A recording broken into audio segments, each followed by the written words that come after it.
Electo, Donald Trump se convirtió en el presidente de los Estados Unidos.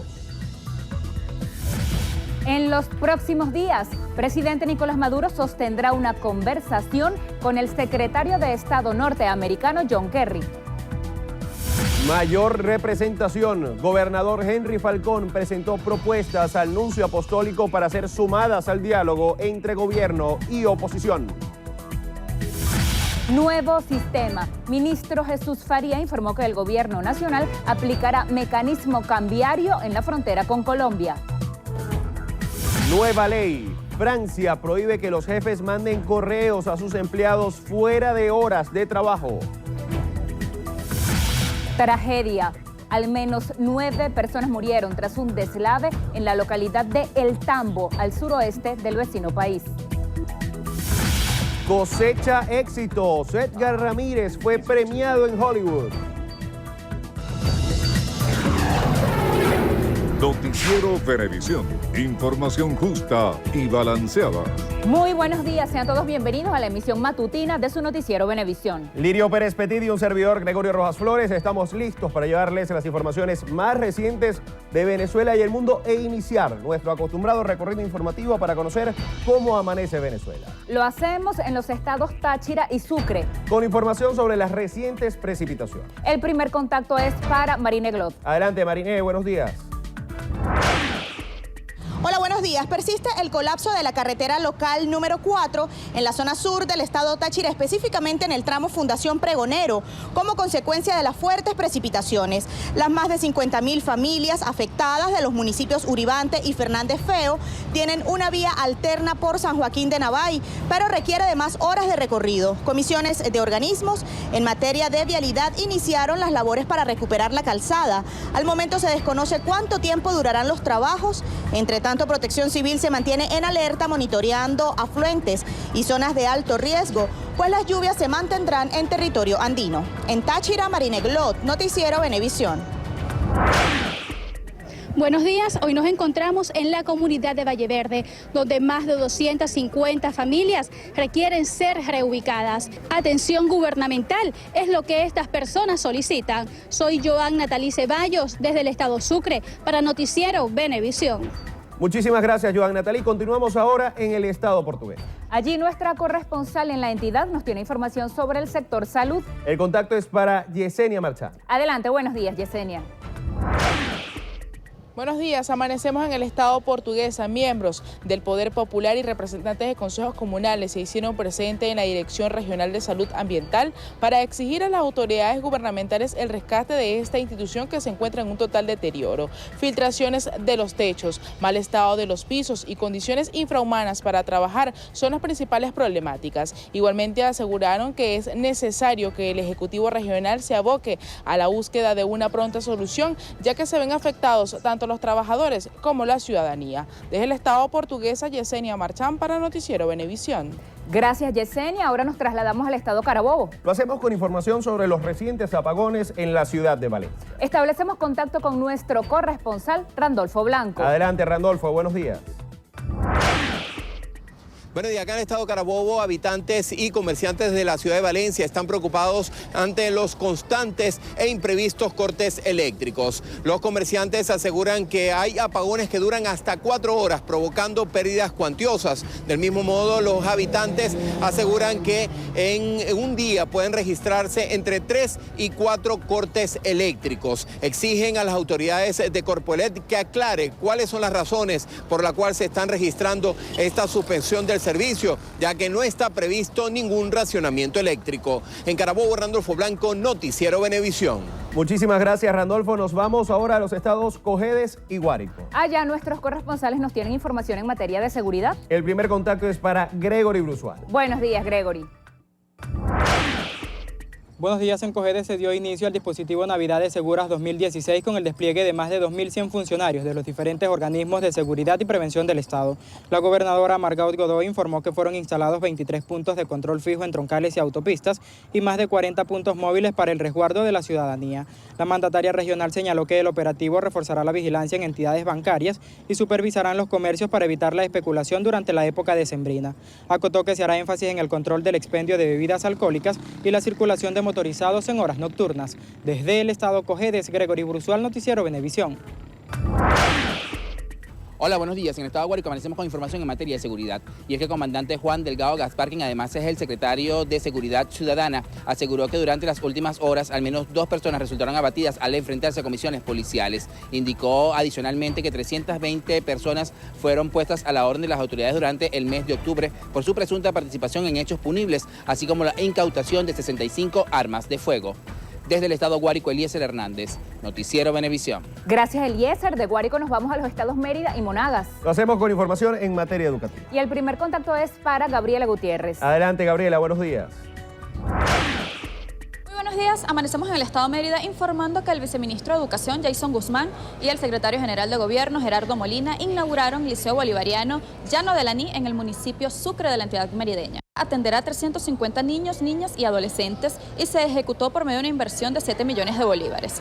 Informó además el mandatario nacional que se invirtió 4.000 millones de bolívares para asumir el subsidio total de los meses de noviembre y diciembre con relación al pasaje estudiantil. Estos serán cancelados a los transportistas el 15 de este mes en curso en la ciudad de Caracas. Asimismo, Guzmán y Molina inauguraron Simoncito en el municipio Obispo Ramos de Lora, sector Guayabones. Este centro educativo atenderá a 170 niños y contará con una sala de información e informática, un comedor y próximamente un centro de salud.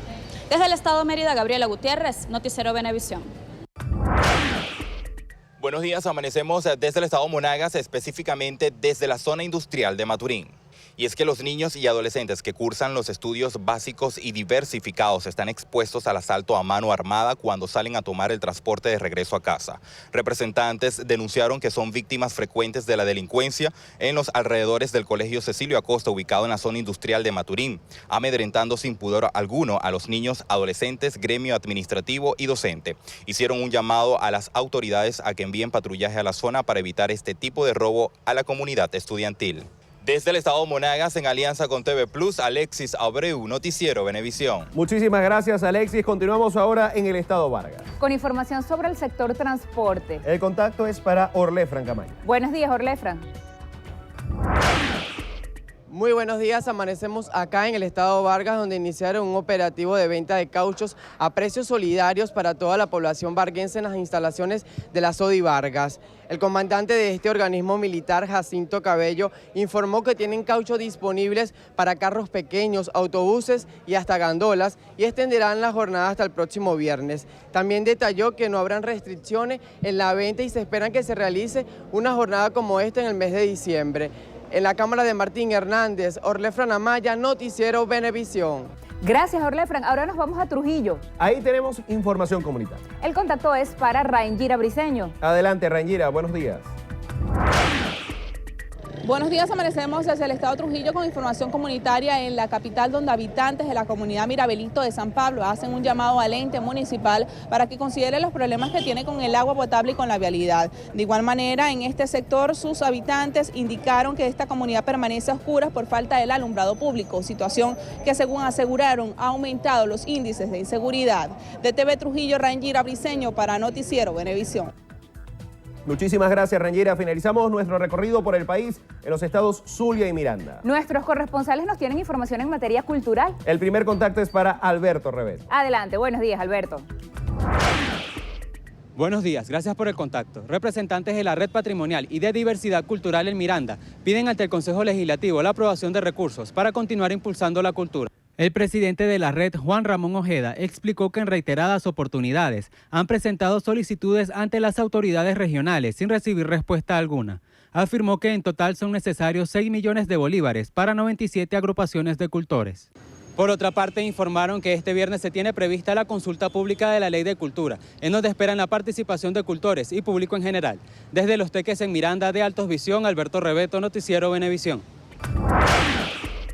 Buenos días. En el estado Zulia, como todos los años, el Ejecutivo Regional celebró el Día del Gaitero en conmemoración del monumental Ricardo Aguirre. El acto musical se realizó en el Teatro Baral, donde fue honrada y enaltecida la labor de estos intérpretes musicales. Un momento emotivo se apoderó del escenario cuando el gaitero Ciro Ferrer, de 103 años de edad, autor del tema Trigueña Hermosa, subió en silla de ruedas a la tarima para rendirle tributo. El evento contó con la presencia del secretario de Gobierno, Giovanni Villalobos, además de otras autoridades del Ejecutivo Regional. En el estado Zulia, José Leonardo Nava, Noticiero Venevisión. Gracias, José Leonardo. De esta forma finalizamos nuestro recorrido para conocer cómo amanece cada entidad de Venezuela. Y vamos fuera de nuestras fronteras. Donald Trump es el nuevo presidente de Estados Unidos. El candidato republicano cerró una reñida contienda con 289 delegados electorales para convertirse en el sucesor de Barack Obama. Trump gobernará con el Congreso a favor. El Partido Republicano ganó también el Senado y la Cámara de Representantes. Al consolidarse su victoria, Trump se dirigió a sus seguidores con un llamado a la unidad. Seré el presidente de todos los estadounidenses, ha dicho el magnate, quien vence en las urnas electorales todos los pronósticos en su contra. Hillary Clinton no se dirigió a sus partidarios demócratas. Con una llamada telefónica a Donald Trump, reconoció su derrota electoral.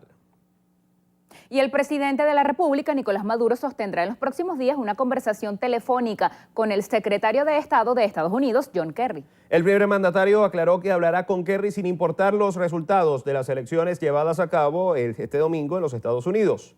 Sobre el mismo tema, el jefe de Estado reiteró que no opinará sobre los asuntos internos de ese país y que solo espera conocer el ganador de los comicios. El Ministerio de Petróleo aumentó a 742 bolívares el precio por litro de combustible en las estaciones especiales exclusivas de la frontera con Colombia. Parlamentarios de Táchira temen un estallido social y piden a la Asamblea Nacional interpelar a los representantes de la mesa energética. Marineglo nos tiene la información. Los precios del litro de combustible en las 10 bombas internacionales o triple-E son 742 bolívares 91 octanos en efectivo y 594 con débito. Antes costaba 290 y 232 bolívares respectivamente. Para un vehículo familiar se gastarían unos 22.000 bolívares por tanque. De continuar así, todo el mundo haciéndose de oídos sordos, el pueblo se va a tirar a la calle y de verdad aquí va a venir un paro cívico en el estado Táchira porque ya es inaguantable la situación. El diputado Reyes condenó los aumentos de la gasolina sin consulta y que PDVSA no aclare por qué persisten las colas de hasta 3 horas en las bombas normales de Táchira. El presidente Maduro no le quiere hablar de manera franca al pueblo de Venezuela, que es que no hay producción, porque no hay mantenimiento, porque se cerraron los pozos de explotación. Asimismo, 107 estaciones de servicio tradicionales existen en el estado, donde el precio del combustible se ubica en 1 bolívar por litro de 91 octanos y 6 bolívares por 95. En Táchira, Marineglot, Noticiero Venevisión. Jesús Faría, ministro de Comercio Exterior e Inversión Internacional, informó que el gobierno nacional aplicará un nuevo mecanismo cambiario en la frontera con Colombia. Señaló que la medida será anunciada más adelante, pero hará frente a lo que considera una práctica inescrupulosa desde el territorio colombiano, al ser a su juicio permisivo con el aumento de los precios del dólar paralelo. Considera que tras el aumento del salario, el dólar paralelo sufrió un repunte como resultado de una especulación que se produce en la frontera relacionado, a su juicio, con la inversión y la inyección de grandes cantidades de dinero por parte del narcotráfico. Faría considera que para el 2017 habrá recuperación económica en Venezuela. La Asamblea Nacional aprobó el proyecto de acuerdo sobre el deterioro de las condiciones económicas y sociales en el país. Esto luego de una discusión en la que se señaló cómo el valor del salario actual no satisface las necesidades de los venezolanos. Oliver Rodríguez nos cuenta más. El diputado por la Mesa de la Unidad, José Guerra, señaló que el salario nacional es el más bajo del continente latinoamericano. Entonces está dolarizado todo, menos el salario de los trabajadores venezolanos, que hoy están deprimidos por esta situación. 30% de caída en 3-4 años de la capacidad adquisitiva. El salario en Venezuela es $60, la mitad del salario de Haití. Compañero, usted debería llamarle la atención. Esta depreciación de las condiciones de vida del venezolano, habiendo recibido la mayor suma de ingresos petroleros en toda la historia de Venezuela, y ahí está el resultado. El diputado por el Gran Polo Patriótico, Luis Oteldo, alegó que con las recientes medidas, el gobierno nacional dejó claro que los motores económicos están en marcha. Hemos obtenido en el último año cuatro aumentos salariales. En el último ubicamos el aumento salarial en 90.000 bolívares, aumento salarial al que ustedes se negaron. Yo creo, señores, que ustedes deben aceptar que nosotros estamos sufriendo una guerra económica por parte de factores internacionales. Desde la bancada opositora exhortan al Banco Central de Venezuela a publicar las cifras en materia económica. También piden al Ejecutivo el pago de bono de alimentación a jubilados y pensionados y propiciar una política de ajustes salariales que tome en cuenta la inflación. Durante esta sesión ordinaria, la mayoría de la Asamblea Nacional también aprobó la creación de una comisión mixta que evaluará y hará seguimiento a derrames de petróleo. Esto luego que el pasado miércoles se denunciara la fuga de 25.000 barriles de crudo en el estado Anzoátegui.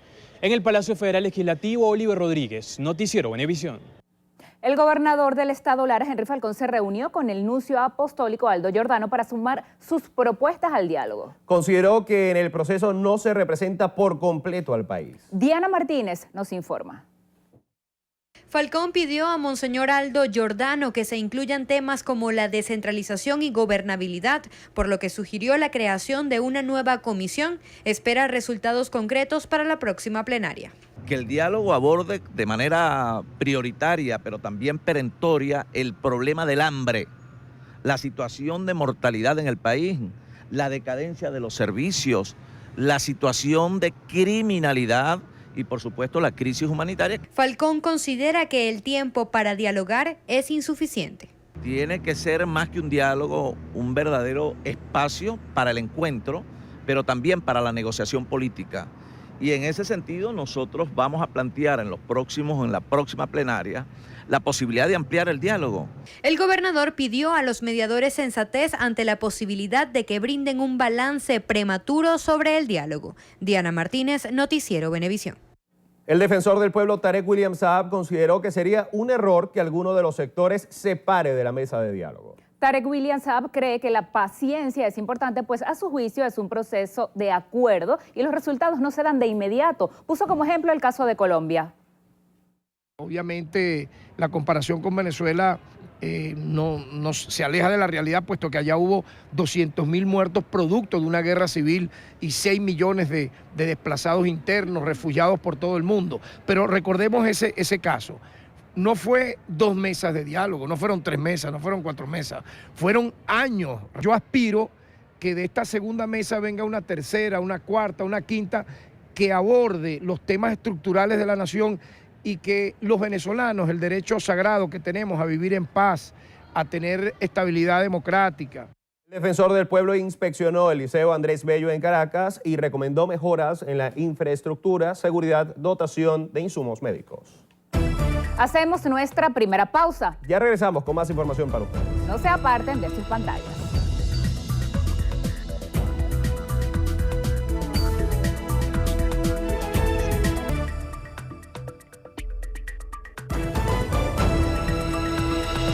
Siete y 20 minutos de la mañana, el diputado a la Asamblea Nacional, Tomás Guanipa, considera una injusticia que aún continúen privados de libertad de los funcionarios de la Policía Metropolitana condenados por los sucesos del 11 de abril de 2002. Zulimar Dudamel nos amplía los detalles. El legislador solicitó a la ministra de Servicios Penitenciarios, Iris Varela, y a los jueces que llevan la causa reconsiderar el caso, que les sean concedidas las medidas sustitutivas a estos funcionarios, asegurando que algunos de ellos ya han cumplido la pena establecida por el tribunal. A Erasmo Bolívar, a Marco Hurtado, a Arube Pérez Salazar, a Héctor Robaín, a Luis Molina, a Iván Semunovis, a todos los que hoy están presos injustamente, seguiremos luchando para que pronto estén libres y ojalá esta reflexión pueda servir para que muy pronto y ojalá esta misma Navidad ellos puedan pasarla junto a sus seres queridos. Las declaraciones las brindó el diputado Guanipa luego de la visita a la asamblea de las esposas de estos funcionarios. María Paz, esposa del funcionario Hurtado, extendió el llamado a la reflexión al gobierno nacional ante esta situación, destacando que no solo se trata de seres humanos en condiciones delicadas de salud, sino de sus hijos que están creciendo sin el apoyo de sus padres. Desde el Palacio Legislativo, Zulimar Dudamel, Noticiero Venevisión. El ministro de Interior, Justicia y Paz, Néstor Reverol, anunció la aplicación de un nuevo sistema territorial policial de 8 regiones y para el año 2017 la refundación definitiva del CICPC. Reverol precisó que el mismo proceso será aplicado en la Policía Nacional y se reimpulsará la formación en la Universidad Nacional Experimental de la Seguridad. Que tiene que ver con la territorialización de la policía, de todos los cuerpos, los 141 cuerpos de Policía Nacional, regional y municipal, para crear 8 regiones en el país y que tener una región estratégica policial de acuerdo a la estructura y a la territorialización de nuestro país. También estamos haciendo todos los arreglos para comenzar el próximo año 2017 la refundación definitiva del 6CPC, que tiene que ver con todas las propuestas que hemos recibido en cuanto a las mesas de trabajo que se han hecho por los mismos funcionarios. Adelantó que el presidente Nicolás Maduro firmó 2 decretos, uno para la creación de la Oficina Nacional para la Atención Integral a las Víctimas de la Violencia y el otro para reformular la estructura y contenido de la Gran Misión a Toda Vida Venezuela. La directiva de la Federación Nacional de Ganaderos pidió al gobierno nacional adquirir insumos, equipos y maquinaria en Brasil y Colombia para producir en tierras venezolanas y reducir el desabastecimiento. Diana Vázquez con los detalles. El gremio ganadero denunció que están produciendo 9 millones de reses cuando el consumo en el país es de 30 millones. Venezuela necesita no menos de 800 millones de dólares al mes para poder traer esos alimentos. Y en el momento en que nosotros carecemos de divisas, hace una enorme presión sobre los pocos dólares que hay en el mercado. Eso hace que se impulse la inflación y se tenga una mejoría momentánea, coyuntural, con el tema del abastecimiento. Los ganaderos precisaron que desde el año pasado se han registrado más de 170 secuestros en los estados Aragua y Guárico, afectando la producción nacional. Desde Fedenaga pidieron al Ministerio de la Defensa la creación de una zona especial económica para combatir el contrabando de extracción y la inseguridad. Diana Vázquez, Noticiero Venevisión.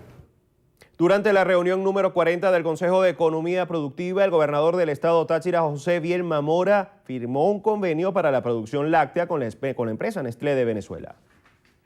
La empresa Nestlé fue la primera empresa privada que firmó un convenio con la gobernación para luchar contra el contrabando de extracción de los productos de Nestlé.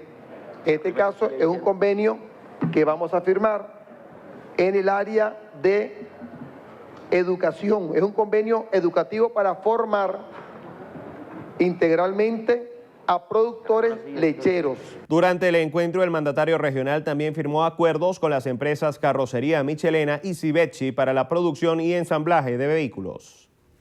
Dinora Figuera, diputada a la Asamblea Nacional por la Unidad, rechazó que la Sala Constitucional del TSJ aún no se pronuncie sobre la situación de los 3 diputados por Amazonas.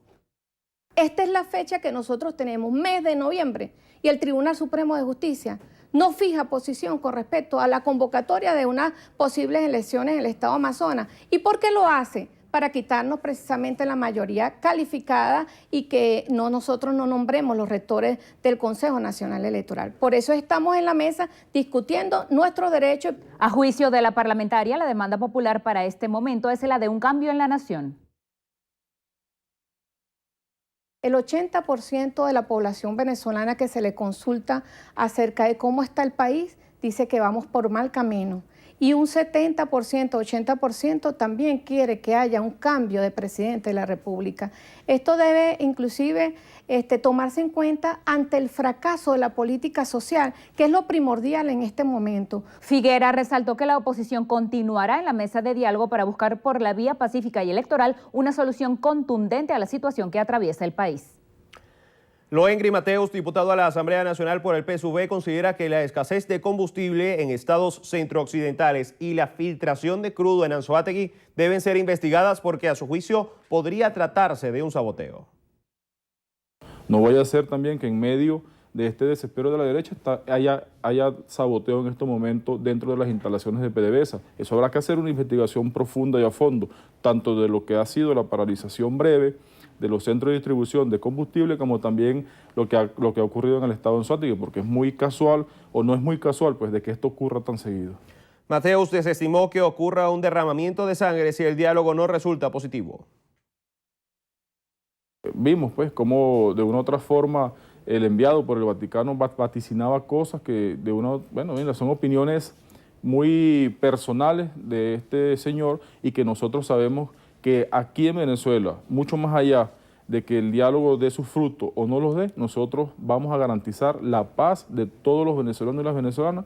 Según el parlamentario, los resultados del diálogo se van a construir en la medida que las partes se entiendan mutuamente. Sin embargo, cree que la oposición lo único que ha hecho es bombardear el proceso con lo que considera son peticiones caprichosas. Vamos a la pausa. En breve volvemos con más información.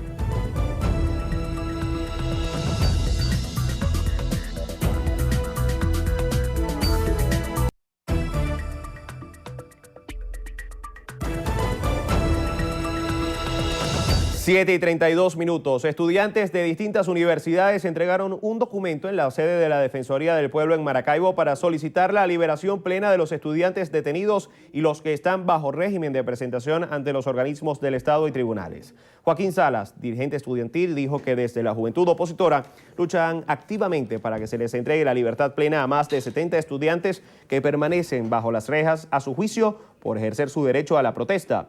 Destacó que existen alrededor de 2.700 jóvenes con procesos judiciales abiertos. Salas aseguró que desde el Zulia, el movimiento estudiantil continuará con jornadas de protestas pacíficas en calle hasta tanto sean liberados sus compañeros y se anuncie fecha para el referéndum revocatorio, el cual a su juicio aún está a tiempo de desarrollarse. El futuro de Venezuela quiere estar libre. Nosotros no tenemos por qué estar presentándonos en las puertas de un tribunal. Nosotros tenemos que presentarnos de lunes a viernes en las puertas de nuestras aulas de clase. Los jóvenes estudiantes, lo único que queremos es un país democrático. Manuel Quevedo, ministro para Hábitat y Vivienda, informó que esta semana el Gobierno Nacional entregará la vivienda número 1.200.000 y también que a través de la Gran Misión Barrio Nuevo, Barrio Tricolor, han rehabilitado 8.429 casas. La Gran Misión Vivienda Venezuela en resultados concretos. Toda la semana nosotros los jueves reivindicamos a familias completas que gracias a la Revolución Bolivariana obtienen su vivienda. Pero además hemos obtenido en un operativo especial para la entrega de títulos de propiedad esta semana reivindicar a 5.000 familias. Familias que antes vivían en un terreno que no era ni de su propiedad y en un ranchito. Hoy son, gracias a la Revolución Bolivariana, dignificadas con la propiedad de su terreno y además una vivienda que ha sido sustituida. Ese rancho ahora cuentan con una vivienda digna. Francia prohíbe que los jefes manden correos a sus empleados fuera de horas de trabajo. Esta ley permite que las personas puedan aprovechar al máximo su tiempo libre en compañías con 50 empleados o más y dispone la improcedencia de enviar correos electrónicos a empleados después de las horas establecidas de trabajo.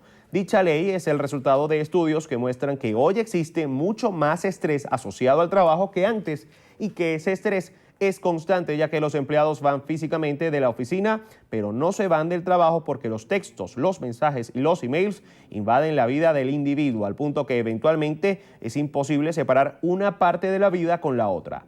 La nueva ley estipula que las compañías negocien políticas de respeto a la vida privada de sus empleados y establecer esquemas que especifiquen los tiempos en los que los empleados pueden sentirse libres de estar digitalmente conectados a su lugar de trabajo.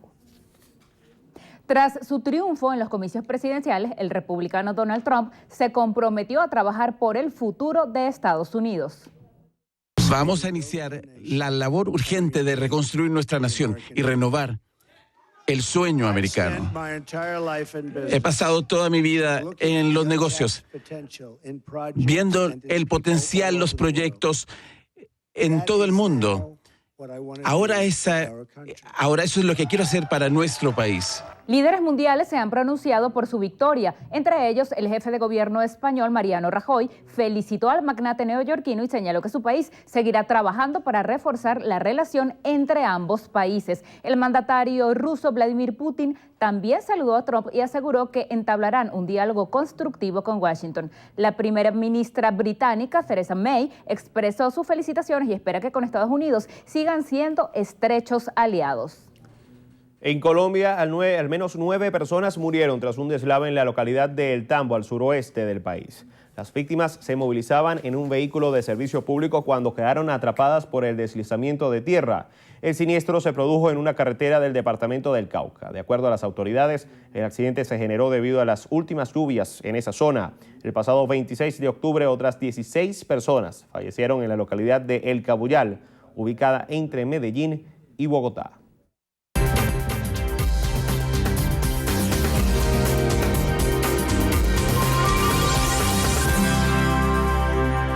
Hola, estamos en el sector Sinaí de Antímano porque los miembros de esta comunidad, principalmente las mujeres, decidieron poner sus manos a la siembra. El duro camino no las desvía de su destino. Cuando amanece, el sol las guía y las acompaña para abrir los surcos en la tierra. Tierra fértil donde cualquier semilla florece. Las plantas crecen y ellas recogen los frutos. He sembrado caraotas rojas, caraotas negras. He sembrado ajo.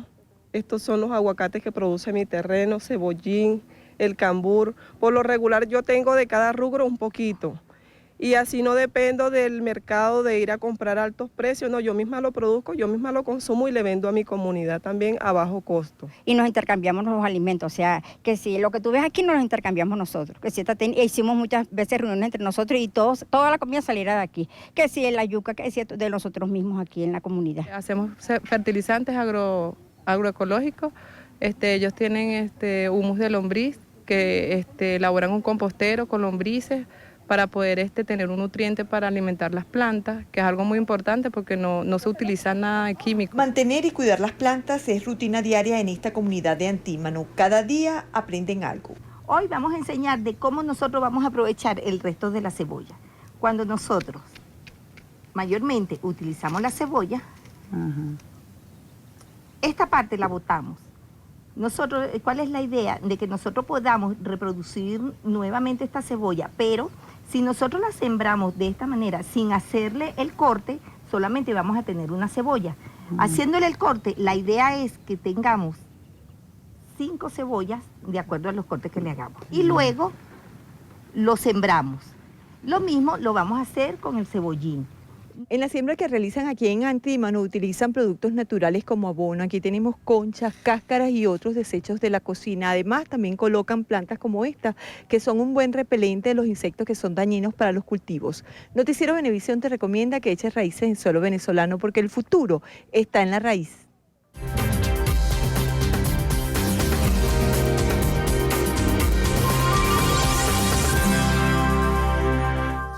Un aporte más de Noticiero Venevisión por Venezuela. Hacemos otra pausa. 7:39 de la mañana, ya venimos con más información.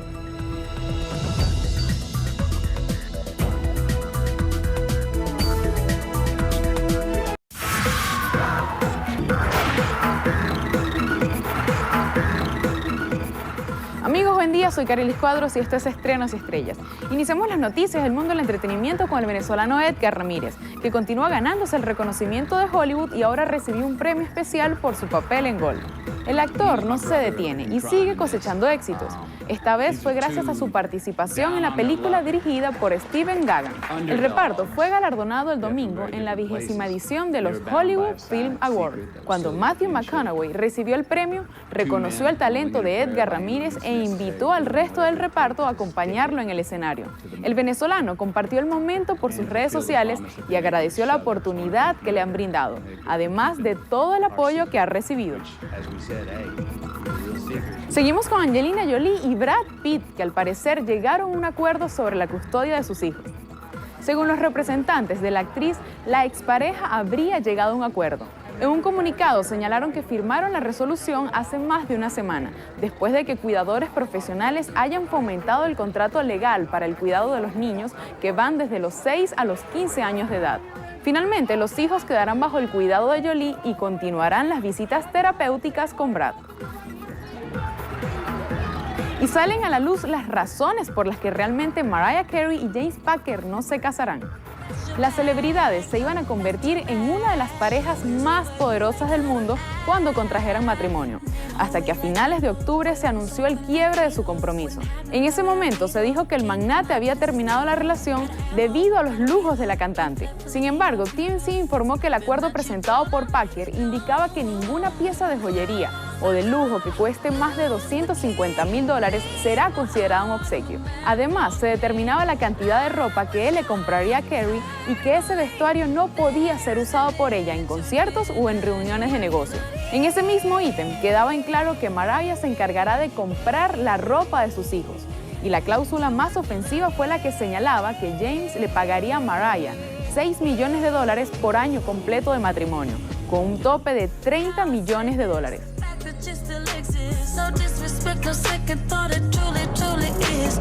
Y para cerrar, lo voy a dejar con las grabaciones del nuevo tema de Shakira junto a Maluma, Chantaje. Soy Carilis Cuadros y los espero en la emisión meridiana de su noticiero Venevisión. Te sientes solo y siempre estoy ahí.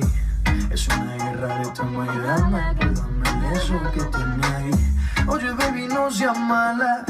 No me dejes con las ganas. Se escucha en la calle que ya no me quieres. Ven y dímelo en la cara. Vamos a la pausa. Al regreso, en entrevista a Venevisión, nos acompaña Eudoro González, diputado a la Asamblea Nacional en representación de la Unidad. Con él conversaremos en breve.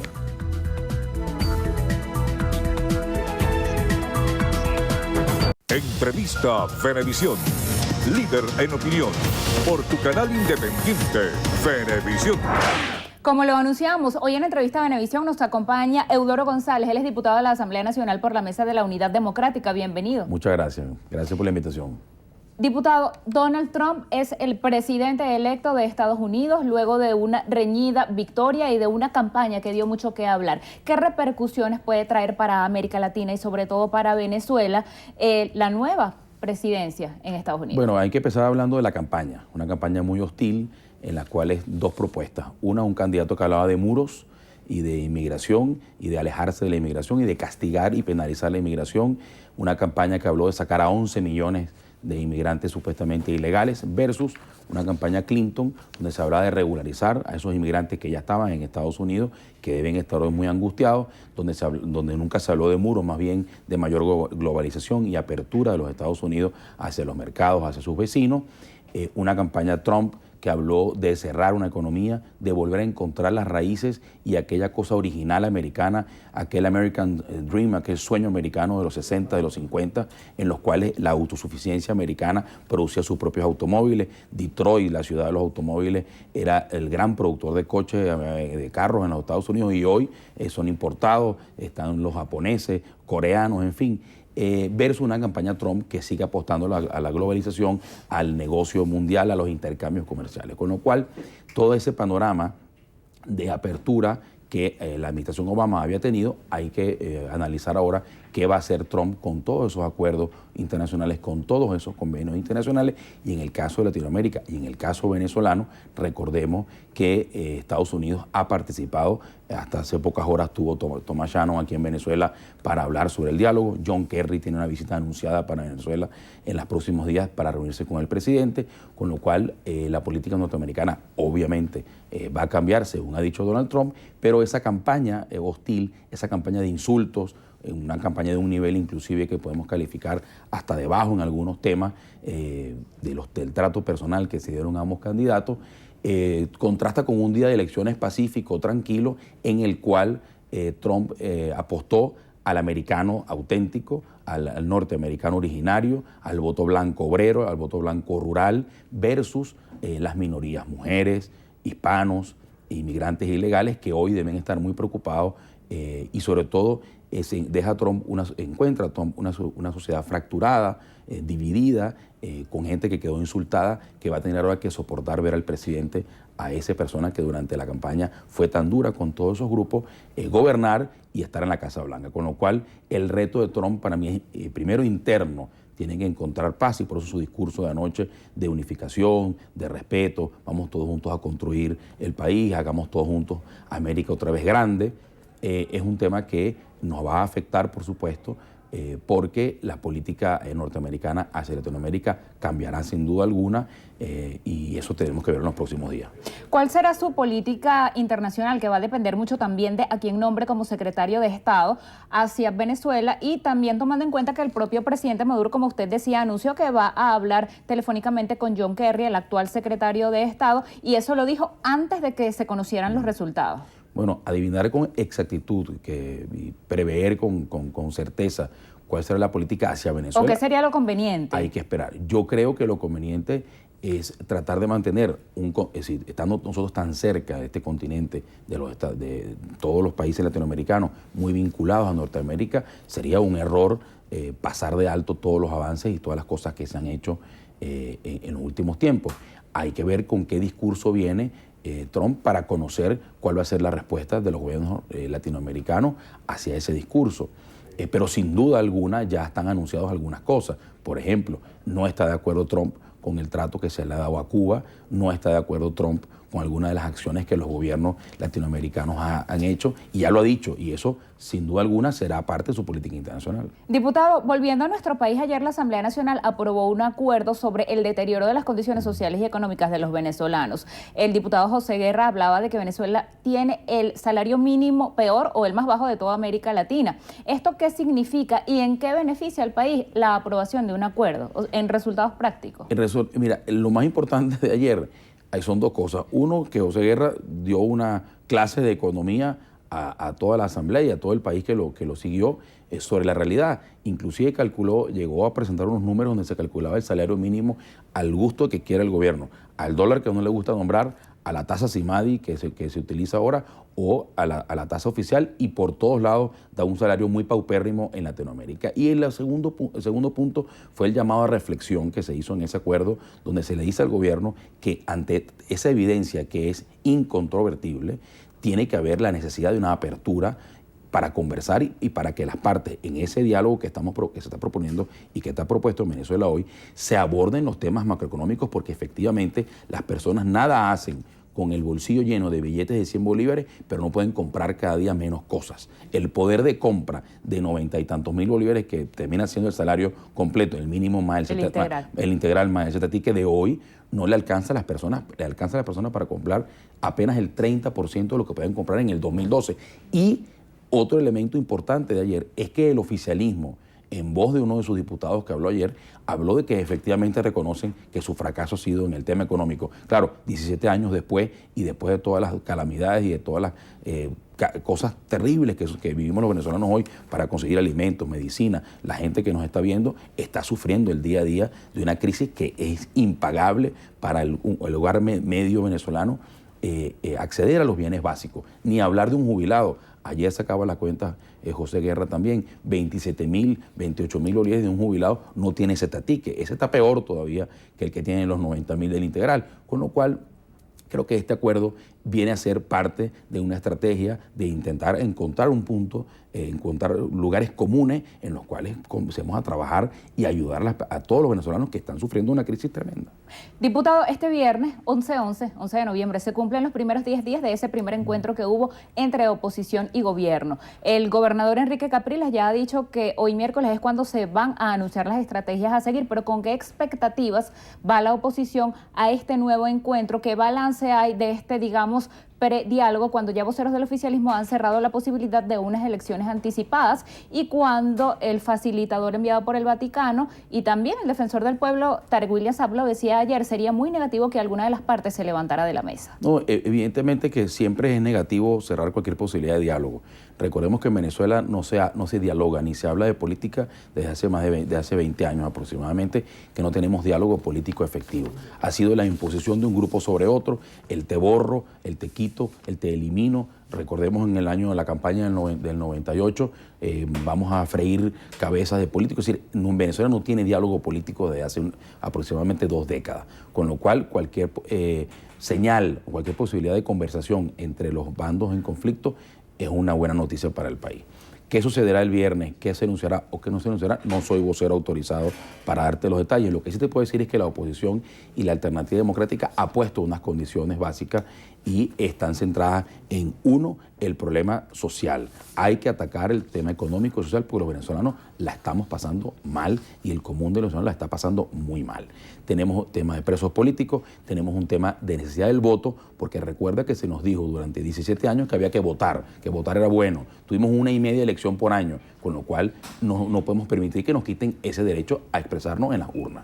En menos de un minuto, usted también es diputado al Parlasur, sí. Y el secretario ejecutivo de la Mesa de la Unidad Democrática decía que junto con el diálogo en paralelo también hay que seguir en la oposición con actividades de calle, el Parlamento y con la comunidad internacional. ¿Qué se puede hacer desde esa instancia para aportar soluciones a la crisis? El Parlasur aprobó un acuerdo el lunes en su sesión plenaria de Montevideo, donde hace un llamado al gobierno venezolano y le exige al gobierno venezolano que siga sentado, que se mantenga en conversación, que se mantenga en diálogo por el bien y por la salud de la región y por el bien y la salud de la democracia.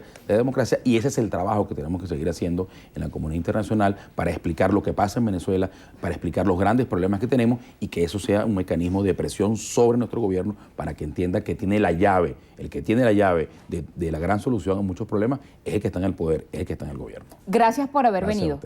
Así despedimos entrevista a Venevisión con Eudoro González, diputado de la Asamblea Nacional por la Mesa de la Unidad Democrática. Gregorio. Muchísimas gracias, Lirio. Amigas y amigos, hasta aquí la presente emisión de su noticiero Venevisión. Gracias por acompañarnos, que tengan todos un excelente día y recuerden, Noticiero Venevisión, Canal 4 reporta, ustedes deciden. Un fuerte abrazo.